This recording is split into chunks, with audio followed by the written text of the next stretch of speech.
Cuando me dieron el alta en el hospital tras el ictus, pensé que al fin podría volver a casa. Pero el médico fue claro, no debía vivir sola durante un tiempo. Emilio me propuso quedarme con ellos. Dijo que Rebeca estaba de acuerdo, que incluso Martí estaría encantado de tenerme cerca. Yo asentí con una sonrisa que ocultaba mi pudor. Nunca me gustó molestar. La casa quedaba en las afueras de Zaragoza, en una urbanización silenciosa con calles anchas y árboles bien podados. Cuando llegamos, Rebeca nos recibió con una sonrisa rápida, sin abrazos, sin contacto. «¿Está todo preparado?», dijo, girándose en dirección al garaje.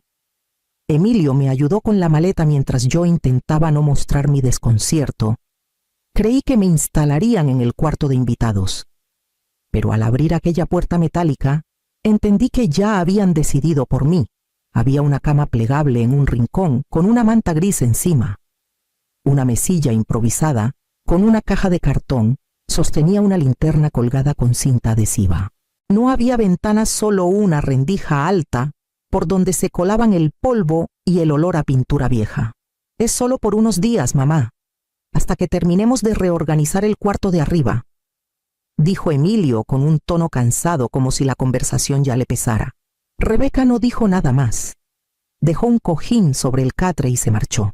No protesté. Agradecí en voz baja, aunque algo en mi pecho se encogió.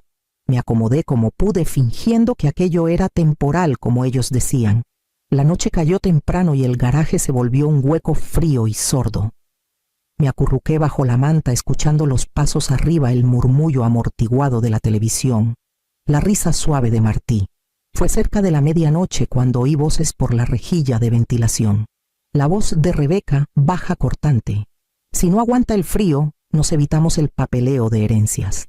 Emilio no respondió. Solo un silencio espeso, como si lo hubiera aceptado. Me giré lentamente hacia la pared, con los ojos abiertos en la oscuridad. Afuera el viento empujaba ramas contra la puerta del garaje. Dentro, el aire se volvió aún más gélido. Y yo por primera vez sentí que aquel lugar no era un refugio, sino una antesala. La madrugada se hizo interminable. El garaje olía a humedad vieja, a madera mojada y a pintura olvidada en las estanterías oxidadas. La manta que me habían dejado era demasiado delgada para el frío que se colaba por debajo de la puerta. Me envolví en ella, como pude, apretando los brazos contra el pecho, buscando conservar algo de calor.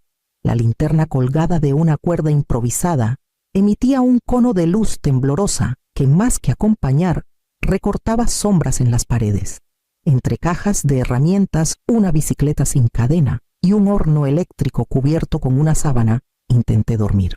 Pero el silencio no era silencio del todo. Cada crujido de la casa, cada gota que caía desde la tubería del techo, parecía gritarme que ya no era bienvenida. Cerré los ojos e invoqué recuerdos que dolían menos que la noche presente. Me vi muchos años atrás en la cocina del piso antiguo, tejiendo la bufanda verde que Emilio tanto usó cuando era niño. Me vi batiendo huevos, rallando cáscaras de limón para los bizcochos que siempre le preparaba los domingos.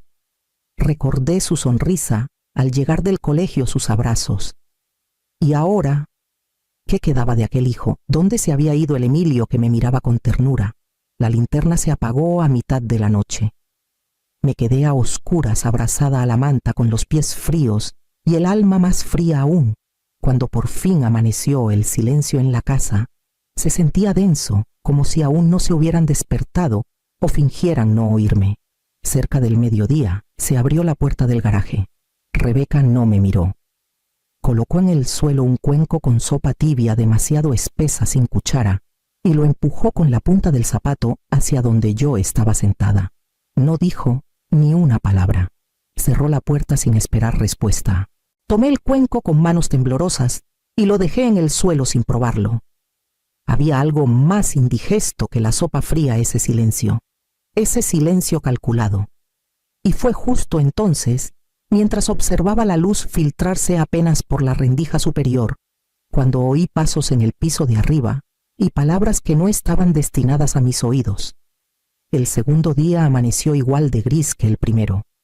Afuera la escarcha cubría los bordes de la ventana alta del garaje y adentro Mis huesos crujían cada vez que intentaba incorporarme. Me vestí con lentitud, sintiendo cómo el frío se quedaba pegado a la piel, aunque me pusiera 2 suéteres superpuestos. No esperaba visitas, no esperaba gestos, solo intentaba resistir. Pasado el mediodía, mientras el silencio se acomodaba entre las herramientas oxidadas, comencé a oír voces. Provenían del piso superior apenas audibles, filtrándose por una rejilla oxidada encima de la estantería. Me acerqué sin hacer ruido y me senté en una caja vieja justo debajo. Con 2 informes médicos y un poco de olvido, decía Rebeca con tono controlado, le quitamos el poder notarial. ¿Estás segura?, murmuró Emilio más bajo. Totalmente. Solo tenemos que esperar. Ya tiene lapsos, no lo niegues. ¿Viste cómo dudó cuando le pregunté qué día era? Me llevé una mano a la boca para no gemir. Claro que sabía qué día era. Simplemente no respondí porque no tenía fuerzas para hablar. No porque no recordara. Hay que actuar antes de que se recomponga, continuó ella. Si dejamos pasar más tiempo puede que recupere lucidez y eso complica todo. Necesitamos firmar lo de la casa antes de fin de mes. Y si no colabora, ya sabes qué hacer. No escuché la respuesta de Emilio. Solo el sonido de su taza dejándose sobre alguna superficie. Mis manos temblaban, pero no por miedo.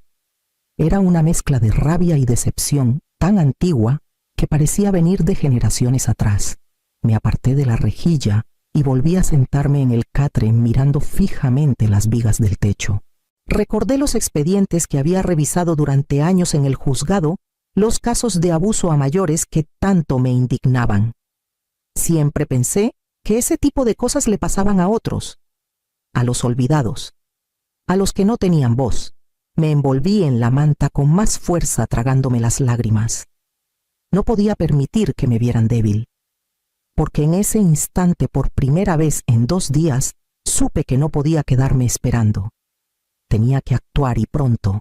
Esperé a que todos salieran de casa. Escuché el sonido del coche alejándose por el camino de grava, los portazos, el silencio final. Entonces abrí con cuidado mi bolso de tela, el mismo que llevaba al juzgado cada lunes durante décadas, y saqué de uno de sus compartimentos un móvil viejo con la pantalla rajada. Aún tenía algo de batería. Lo había escondido allí por instinto antes de salir del hospital. Busqué en mis contactos hasta encontrar su nombre, Herminia Silleros. Fue mi compañera de pasillo de cafés apresurados y confidencias discretas. Al tercer tono contestó: «Zulima, ¿eres tú?». Su voz era exactamente como la recordaba, firme, sin adornos. «Herminia, necesito hablar, pero no mucho tiempo. Estoy en una situación complicada». Escuchó en silencio mientras yo resumía lo esencial. El garaje. Las frases que había oído. La sensación constante de estar siendo desplazada poco a poco hacia la nada. «Tienes que conseguir pruebas», dijo sin rodeos. «Lo que cuentas es grave, pero sin evidencia es solo tu palabra contra la suya. ¿Tienes algo para grabar?». Me quedé callada unos segundos y entonces lo recordé. El reloj. Martí me lo había regalado el invierno anterior envuelto con torpeza en papel rojo. «Te escucha, abuela», me había dicho, «por si pasa algo». Esa noche, ya de regreso en el garaje, busqué el manual doblado que aún guardaba en la caja del reloj escondida entre unas bufandas. Lo abrí con manos temblorosas y leí: «Para activar la grabación de audio, pulse 3 veces seguidas el botón lateral». Me acomodé sobre el catre con la linterna apuntando hacia abajo y esperé a que el silencio tomara el lugar. Luego, con la determinación que solo da la claridad, presioné 3 veces. Una luz roja parpadeó durante un segundo. El reloj estaba escuchando. Y yo, por primera vez en mucho tiempo también. Aquella tarde el aire en el garaje olía distinto. No era humedad ni pintura vieja. Era algo más dulce, más vivo. A través de la rendija alta de la puerta, percibí risas, pasos apresurados, un coche llegando con el maletero cargado. Me levanté con dificultad y me acerqué apenas levantando la cabeza para no ser vista. Vi bolsas de confeti, botellas de vino espumoso y un cartel dorado que decía: «Felicidades, Rebeca». El salón, visible desde el ventanal que daba a la entrada, Estaba decorado con globos blancos y rosas. Rebeca reía rodeada de amigos. Emilio, con una copa en la mano, besaba su mejilla. Alguien entró con una tarta de varios pisos, coronada por velas encendidas.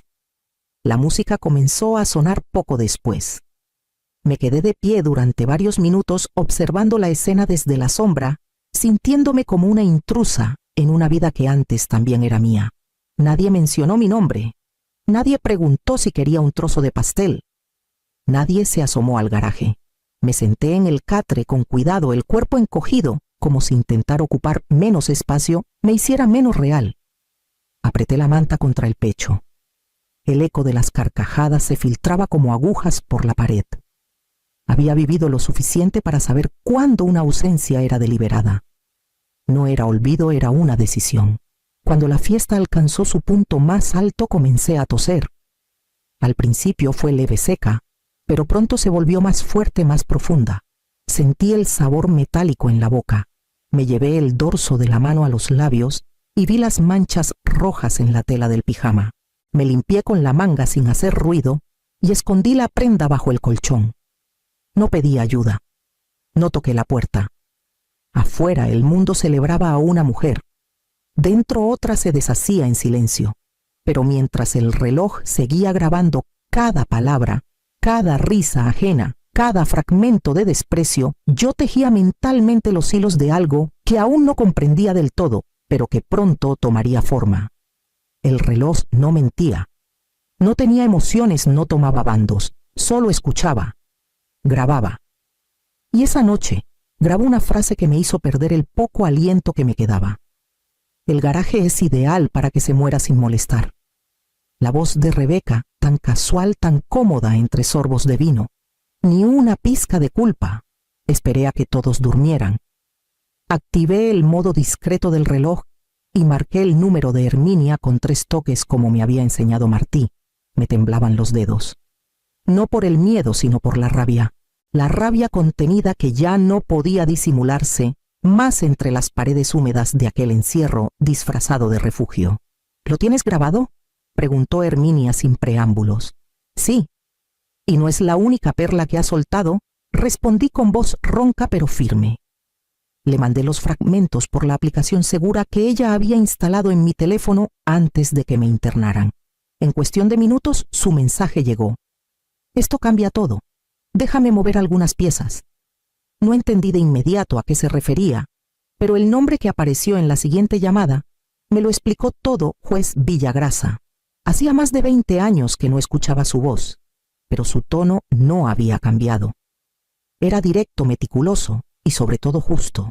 Yo había trabajado en su tribunal durante más de una década.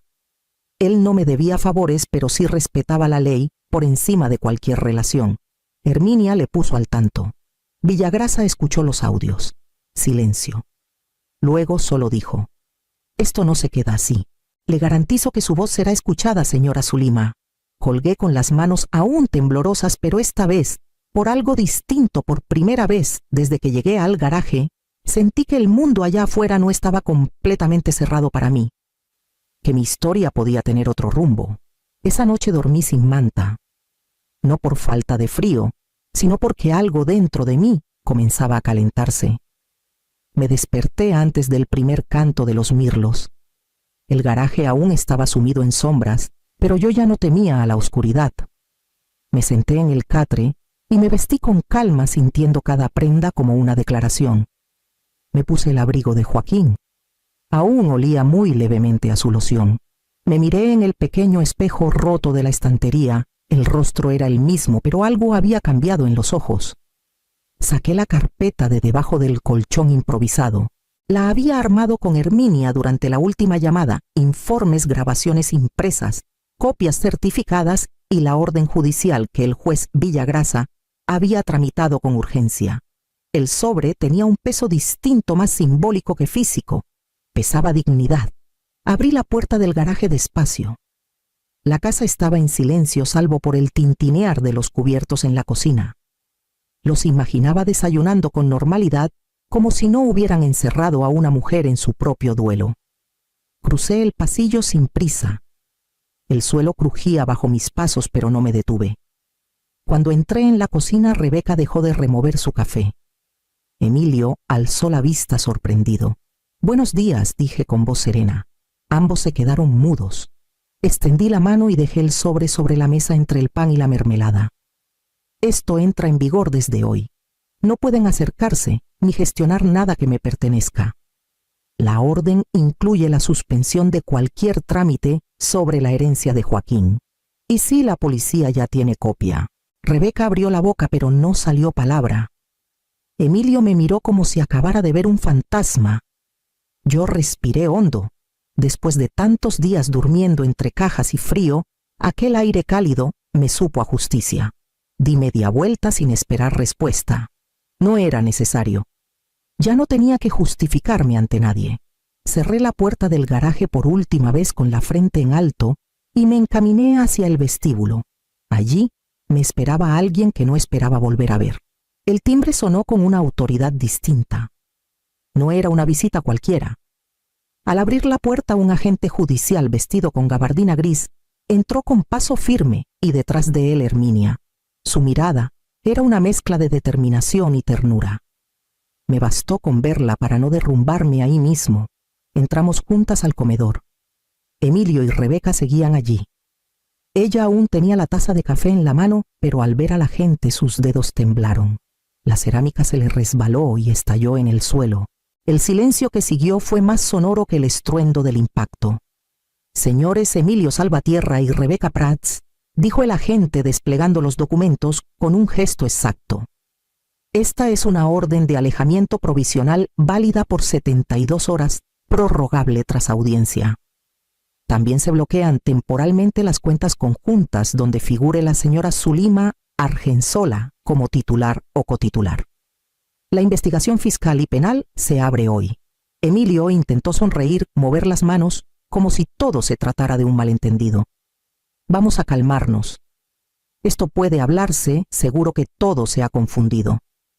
«No hay confusión», interrumpió Herminia.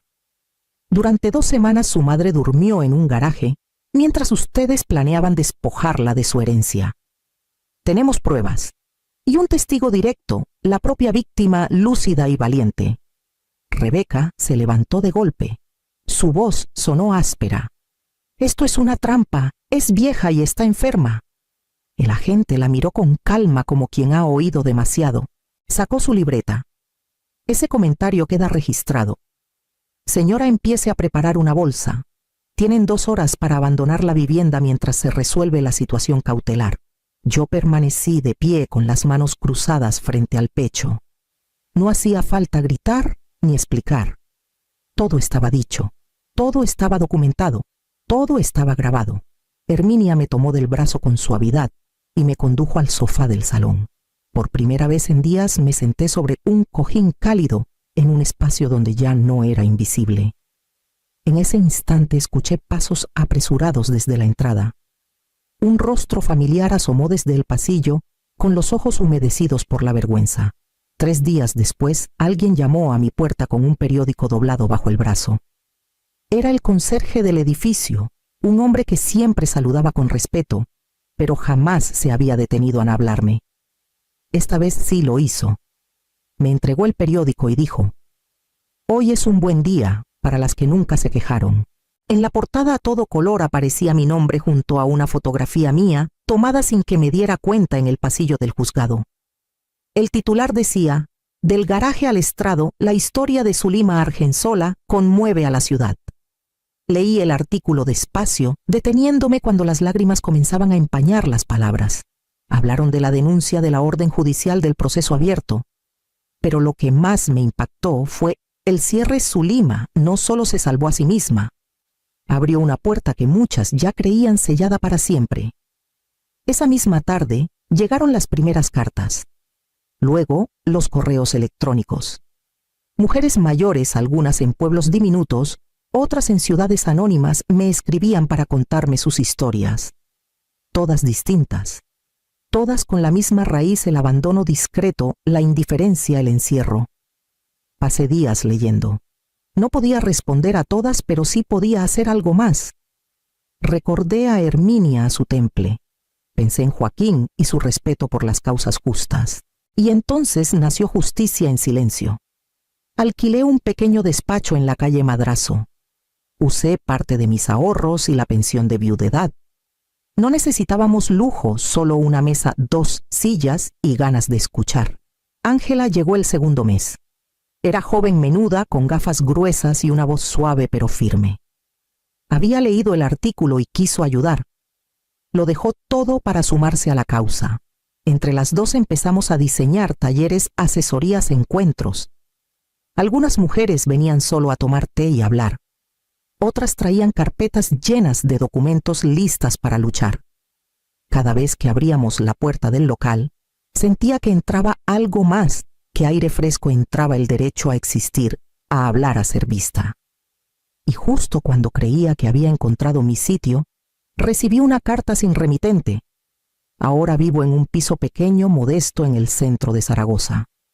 No hay lujo ni grandes comodidades, pero es mío, y eso me basta. Cada mañana me siento frente a la ventana con una taza de té, observando cómo la ciudad despierta lentamente. El ruido de los tranvías, el aroma del pan recién horneado, los pasos apresurados de los vecinos. Todo forma parte de esta nueva rutina que me ha regalado una segunda oportunidad. Martí viene a visitarme con frecuencia. Su risa, sus preguntas inocentes, su cariño desbordante son el bálsamo que calma las heridas invisibles que aún llevo dentro. Hace poco le escribí una carta.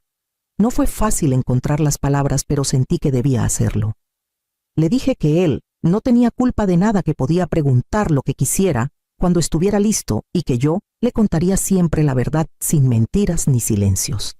Porque el amor también se construye con honestidad, y yo quiero que crezca fuerte y claro, lejos de las sombras que a veces envuelven a nuestra familia. Mientras tomo el té, repito para mí misma una frase que me sostiene: no gané por gritar, gané por no olvidar. No fue la voz alta la que me devolvió mi dignidad, sino la memoria firme, la paciencia y la voluntad de resistir en silencio hasta que la justicia se manifestara. Pienso en todas las mujeres que siguen atrapadas en sus propios garajes, en sus silencios helados. Y me pregunto si contar mi historia será suficiente para que alguna de ellas encuentre una puerta abierta, un apoyo, una esperanza. Y aunque no tenga todas las respuestas, sé que el primer paso es hablar, recordar y hacer visible lo invisible. Porque solo así dejamos de ser sombras para convertirnos en faros que iluminan el camino de quienes aún buscan la luz.